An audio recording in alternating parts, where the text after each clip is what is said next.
Buenas tardes, amigos televidentes. Bienvenidos otra vez a su programa de Actualidad Fiscal, Tecnológica y Financiera.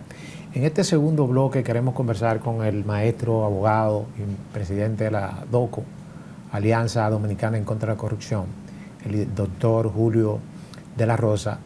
¿Cómo ha evolucionado el tema de transparencia en nuestro país luego de aprobar la ley sobre este tema?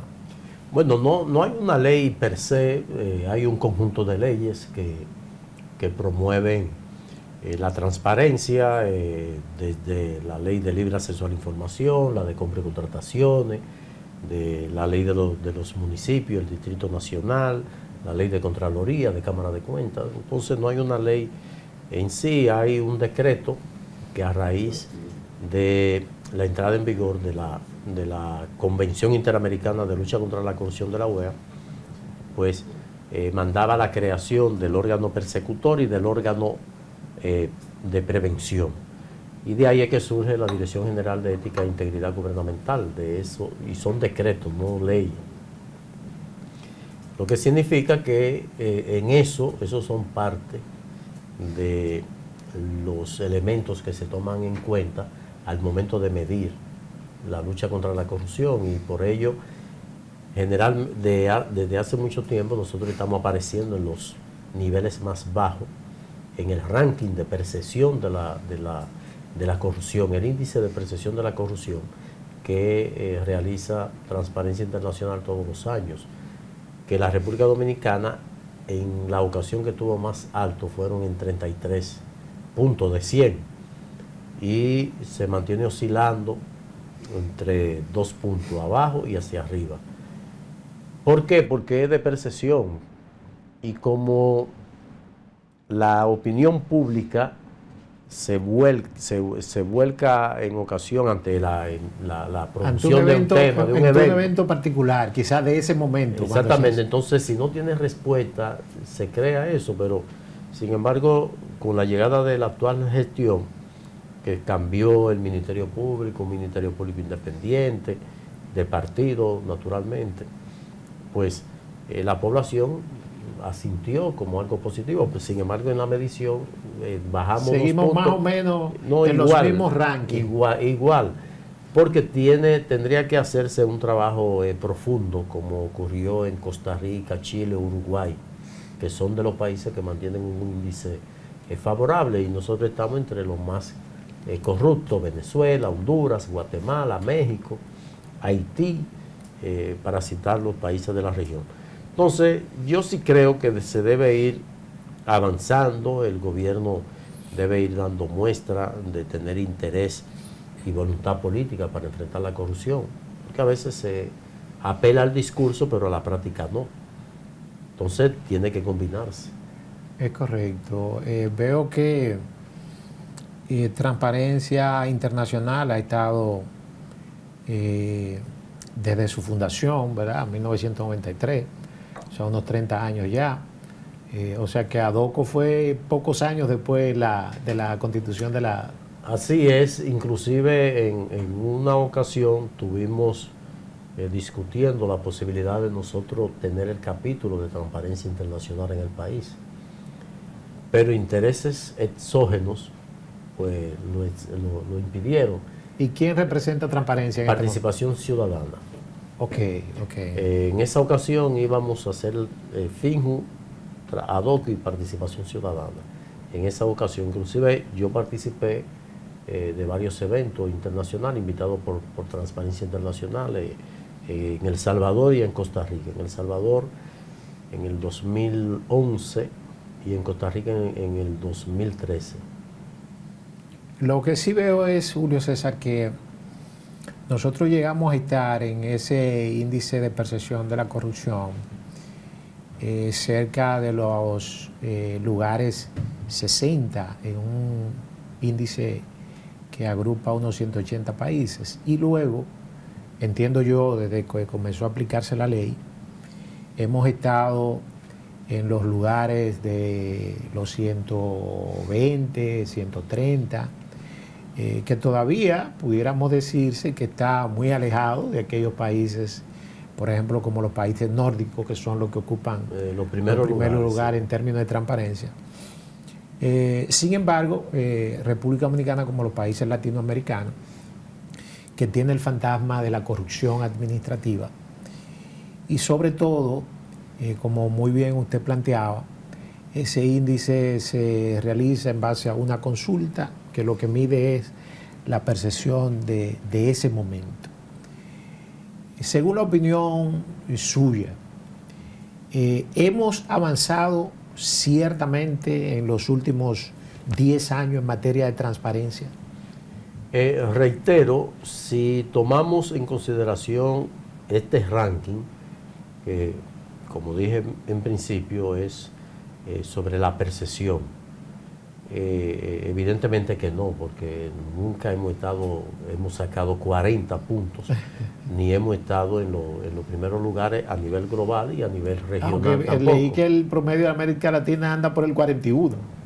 Efectivamente, porque a excepción de Chile, Uruguay y Costa Rica, después todos los países están por debajo. Es correcto. Entonces, cuando se hace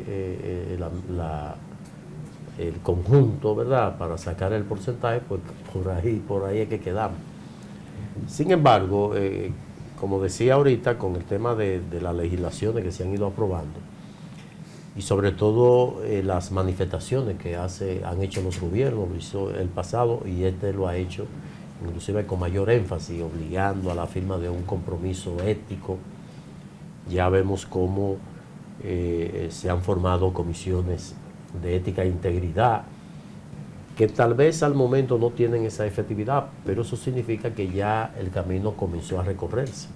Entonces llegará el momento, y ese es el aspiracional nuestro, de que haya realmente un cumplimiento apegado a la norma. Hace unos 15 días estuve en el Tribunal Superior Electoral ofreciendo una inducción sobre el Código de Comportamiento Ético y Disciplinario, que lo pusieron a circular, no existía. Okay. Lo elaboraron, entonces estuvimos dándole una inducción a todos los empleados, servidores del Tribunal Superior Electoral, donde hubo 6 intervenciones, casi 400 servidores públicos. Y de lo que de ahí se levanta, de que ellos entiendan que hay un instrumento al que deben someterse, entonces ya ahí se va creando esa cultura. Y con el tiempo el Tribunal Superior Electoral sería un modelo, como ocurre con el Tribunal Constitucional, que es un aspiracional de cualquier incumbente, sobre todo de motorizar eso, que era algo que yo quería replicar en la universidad, pero no me dejaron. Julio César, como es sabido por la comunidad nacional e internacional, el gobierno del presidente Luis Abinader ha estado dando instrucciones a la Contraloría General de la República para que realice auditorías internas a las instituciones, y eso ha traído como resultado que se han evidenciado muchas irregularidades, algunas menos graves, otras un poquito más graves. ¿Puede eso ayudar a mejorar el tema del índice de percepción de la corrupción en los próximos años? Bueno, lo primero, que eso no debió ocurrir porque el presidente lo haya autorizado, eso debió ocurrir porque la ley lo dice. O sea, la Contraloría tiene el control previo del gasto.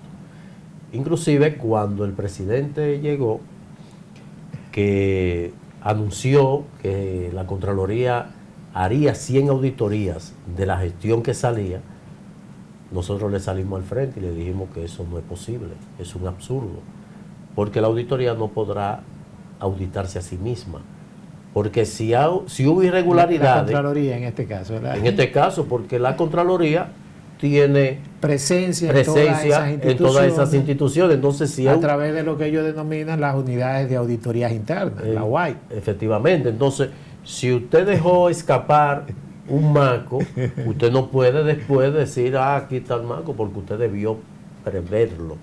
Porque aquí el sistema de control es efectivo, control interno y control externo, control previo y a posteriori. Es correcto. Entonces, personalmente yo se lo dije es que eso era improcedente por el temor de que la Cámara de Cuentas, que era la vieja, Sí, que sí, maquillaban. porque hay que recordar, Julio César, que cuando el presidente Luis Abinader asumió el poder, teníamos el escándalo de la Cámara de Cuentas anterior. Sí. Y el Ministerio Público había iniciado una investigación a esos miembros y de una forma u otra inhabilitaba ese organismo para realizar las auditorías externas. Viendo esa situación, entiendo yo, el presidente de la República dio instrucciones a la Contraloría para que se hicieran algunas auditorías, algunas investigaciones a funcionarios del pasado gobierno. De hecho, algunas de esas auditorías que realizó Cámara de Cuentas fue la base para la instrumentación de algunos expedientes que ha estado haciendo el Ministerio Público. Que se están ventilando, sí. Entonces, haciendo referencia a esos casos que se siguen en la justicia dominicana de temas relacionados con corrupción administrativa, ¿entiende usted que esto también pudiera en algún momento favorecer al país en términos de mejoría de la percepción? No, yo entiendo que no, porque es lo contrario. Lo primero es que se cambia la Cámara de Cuentas porque se dudaba de la anterior, pero resulta que esta ya va para 3 años y no ha hecho 20 auditorías. En lo que va de año, de un cronograma de 79 auditorías, no ha hecho una. Sí, principalmente por el conflicto interno que Entonces, ha salido a relucir. ¿Qué ocurre? Que las mediciones se hacen sobre la base de los hechos fácticos, de lo que se ha presentado. El Ministerio Público solicitó 84 investigaciones especiales. Ha hecho como 4. Esta Cámara de Cuentas. Esta Cámara de Cuentas, entre ellos la de la PRE, del Metro, llegó al Ministerio Público y no ha pasado nada. Entonces eso es lo contrario, el efecto es contrario, porque entonces aumenta la percepción de que hay impunidad. Lo mismo con la de la OPRE, Julio César, le puedo informar, porque yo tuve acceso a ese informe de auditoría, inclusive previo que se publicara. Y ciertamente, por lo menos la investigación se inició antes de este pleno de la Cámara. Ellos la concluyeron, dieron su informe final, pero según mi experiencia en materia de auditoría y también en el ámbito del derecho administrativo, los hallazgos que hay en esa investigación de la OPRE solamente se evidencian inobservancias administrativas. Y quizá por eso usted no ha visto que han iniciado procesos ya desde el punto de vista judicial. Sí. Bueno, mira, eso es también parte de las críticas y los cuestionamientos que se hacen. Las auditorías, que deben ser ordinarias por la Cámara, por la Contraloría, porque esa auditoría debe ser automática, o sea, que se va produciendo a partir de lo que es la intervención de la oficina de la UAI, de la unidad de la unidad interna, efectivamente, que se va generando hasta que haya un cierre y ya eso automáticamente es un resultado. Es correcto. Entonces, ¿qué ocurre?